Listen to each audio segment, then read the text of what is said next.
ఉండాలి, ఆయన పొందుకోవాలి. అయ్యో భయంకరమైనటువంటి పరిస్థితుల్లో ఉన్నారు యవనస్తులు. మేము ఎక్కువగా యవనస్తుల మధ్యలో పరిచయకు మేము పరుగులెడతా ఉంటాం. ఎందుకంటే రేపటి తరము చాలా అద్భుతంగా ఉండాలి అని అంటే ఏమవ్వాలి? ఆర్ఓజీ అని మాకు ఒక టీం ఉంది. ఆర్ఓజీ అని అంటే రీచింగ్ అవర్ జనరేషన్. అవునా?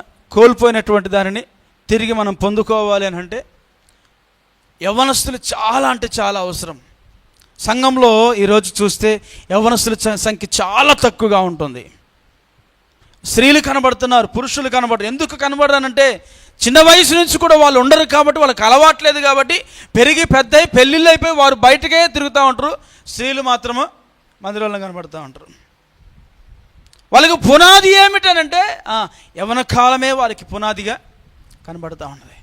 యవన కాలంలో నీ బాల్య దినములు ఎందే నీ సృష్టికర్తలను నువ్వు స్మరణకు తెచ్చుకోగలిగితే నిన్ను ఆయన నుంచి వేరు చేసేది ఏది కూడా ఉంటుందండి?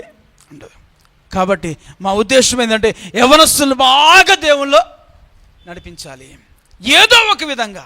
రేపు మాపు 27, 28లో తల్లాడలో చిన్నపిల్లల VBS కండక్ట్ చేయడం జరిగింది. ఎందుకు కండక్ట్ చేశారు అని అంటే అయ్యా వాళ్ళు ఉదయం వెళ్ళిపోయారంటే మధ్యాహ్నము మరలా తిరిగి ఇంటికి వస్తారా? హాలిడేస్ వచ్చాయి, నీ పిల్లల్ని ఎక్కడ పెంచుతూ ఉండవు? హాలిడేస్ వచ్చాయి కదా, మీ పిల్లల్ని ఎక్కడికి పంపిస్తూ ఉండవు? మాట్లాడితే చుట్టాలు ఇంటికి పంపిస్తూ ఉంటారు చాలామంది. ఏం చేస్తారు? హాలిడేస్ వచ్చాయి, మా చుట్టాలు చాలా దూరంలో. వాళ్ళు ఎవరు? అన్యులు. వాళ్ళకి ఏం నేర్చుకుంటారు వాళ్ళు?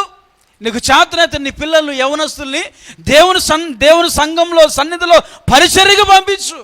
వాళ్ళు ఎదిగిన తర్వాత నీకు కీర్తిని తీసుకొచ్చి పెడతా ఉంటారు. దేవునికి స్తోత్రం. ఏం తీసుకొచ్చి పెడతారు? నీకు మేలుకరముగా, నీకు ఆశీర్వాదకరముగా మార్చబడతారు. యవనస్తులు దేని చేతనంటే దేవుని వాక్యం చేత మాత్రమే వారి జీవితాన్ని కట్టుకోగలుగుతారండి. వారి బ్రతుకులు కట్టుకోవాలంటే దేవుని వాక్యం మాత్రమే. కాబట్టి నువ్వేం చేయాలంటే ప్రేమ అయి ఉన్నటువంటి దేవుణ్ణి నువ్వు పరిచయం చేయి. యవనస్తులు బాగుంటే సమాజము బాగుంటుంది, యవనస్తులు బాగుంటే సంఘాలు బాగుంటాయి, యవనస్తులు బాగుంటే కుటుంబాలు బాగుంటాయి. వారే బాగలేకపోతే నిన్నగాక మొన్న గన్నులు తీసుకొని పేల్చి చంపేశారంట. ఎందుకు అనంటే దేవుని వాక్యం ఎరగనటువంటి వారు, దేవుని తెలియనటువంటి వారు, దేవుని తెలిసినటువంటి వారు అటువంటి భయంకరమైన పరిస్థితులకి వారు తలవంచరు. ఎదుటివారిని చంపాలి అనేటువంటి ఆశ, ఆలోచన, ఆరాటం వారిలో ఉండదు. ఎందుకని